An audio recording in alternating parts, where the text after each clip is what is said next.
ئامارەکان ئاوێنەی جەحەنەمێکن کە ڕژیمی ئیسلامی بۆ خەڵکی ئێرانی خوڵقاندووە.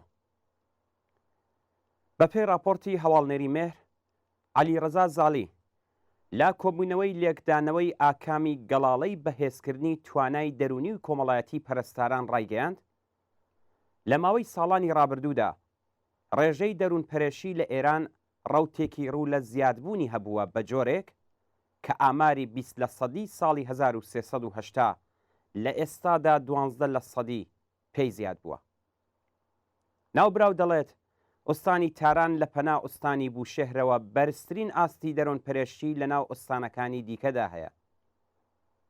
ئامار و زانیاریە بڵاوکراوەکانی ناوەند و دەستگاکانی سەر بە کۆماری ئیسلامی سەرەڕای سانسۆڕێکی یەکجاربەرین کە ئەنجامی دەدەن گەلێک حەقیقەتی حاشا هەڵنەگر لە جەحەنەمێک کە کۆماری ئیسلامی بۆ زۆربەی خەڵکی ئێرانی خوڵقاندووە نیشان دەدەن. بەپێی ئامارە حکوومەتیەکان جەمعیەتی ئێران لە ساڵی 1400دا گەیشتووەتە 85 ملیۆن کەس. بەپێی هەر ئەم ئامارانە 50 ملیۆن کەس لە ژێر هێڵی هەژاریدا بەسەر دەبن. 4.5 ملیۆن کەس گیرۆدەی ماددە هۆشبەرەکانن. نزیکەی 28 ملیۆن کەس لەگەڵ کێشەی دەرونی بەرەوڕوون ویان تووشی خەمۆکی بوون. 11 ملیۆن کەس سیگارین. ساڵانە بە شێوەی مامناوەند 20,000 کەس بەهۆی ڕووداوەکانی هاتوچۆ دەکوژرێن.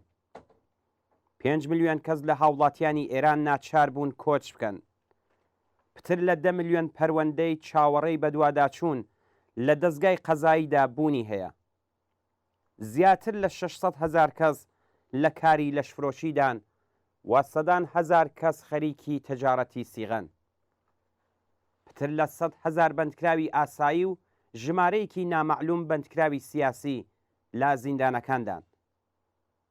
ئێرانی ژێردەسەڵاتی کۆماری ئیسلامی بەلەبەر چاوگرتنی جەمعیەتەکەی باڵاترین ڕێژەی ئیعدامی لە ئاستی جیهاندا بەخۆی تەرخان کردووە.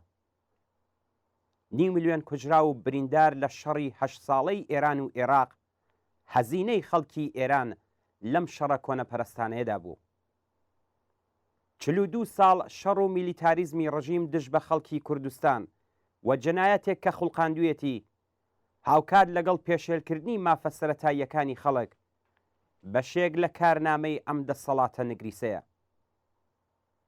8 ملیۆن بێکار، ملیۆنان کرێکار کە ئەمنیەتی پیشەییان نییە و حەقدەستی 5 بەرابەر ژێر هێڵی هەژاریان لەسەری وەختدا پێنادرێت.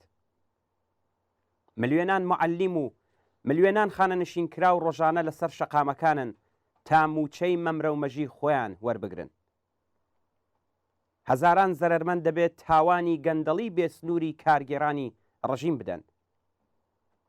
گوشار بۆ سەر هونەرمەندان و نووسەران. 130,000 مەرگ بەهۆی پەتای کۆڕۆنا لە ئاکامی بێلیاقەتی کاربەدەستانی حکوومەت. پلەی یەکەمی ڕفاندن و کردەوەی تێرۆریستی لە ناوخۆ و دەرەوەی وڵات. پلەی یەکەمی ئیعدام لە ئاستی جیهان، گەندەڵی ماڵی نجومی و گەلێک نمونەی دیکە ئەم لیستە هەروە درێژەی هەیە. ئاماری واقعی یەکجار زیاتر لە ئامارە حکوومەتیەکانە. بەڵام تەنانەت ئەگەر ئاماری حکوومەتیش بکرێتە پێوەری قەزاوەتکردن و هەڵسەنگاندنی ڕژیم، دەردەکەوێت دەسەڵاتێک کە قەرار بوو بە هەشتی خەیاڵی دوا ڕۆژی خەڵکدا بیم بکات جەحەنەمێکی ڕاستەقینەی لەسەر عەرز بۆ زۆربەی دانیشتوانی ئێران خوڵقاندووە. دەسەڵاتدارانی ئیسلامی جەمعیەتی 300,000 ئاخوندە گەندەڵ و مفتەخۆرەکان، فەرماندە جنایەتکارەکانی هێزە نزامیەکان، کاربەدەستانی ئەمنیەتی و باقی مۆرەکانی حکوومەت لە ڕێگەی تاڵانکردنی سەروەت و سامانی خەڵک سەرمایەی خەیاڵیان بۆ خۆیان و بنەماڵەکانیان وەسەریەک ناوە و بۆشایی نێوان جەماوەری بێبەش و دار و دەستەی دەسەڵاتدار هیچ کات ئەوەندە قوڵ و بەرین نەبووە.